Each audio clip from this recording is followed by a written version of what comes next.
Летіла зозуля, та й стала кувати. Ой, то не зозуля, то рідная мати. Ой, то не зозуля, то рідная мати.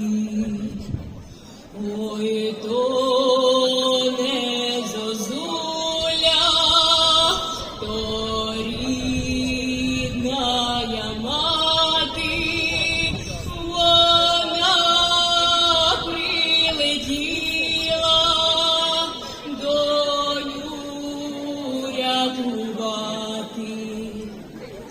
Якби мати знала, яка в мене біда, вона передала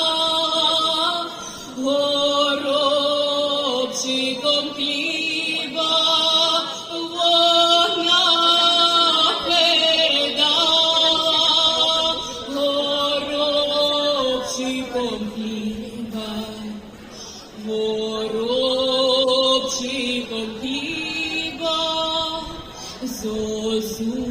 зозулею солі. Ой, мамо, як тяжко без долі. Ой, мамо, як тяжко без долі. Летіла зозуля.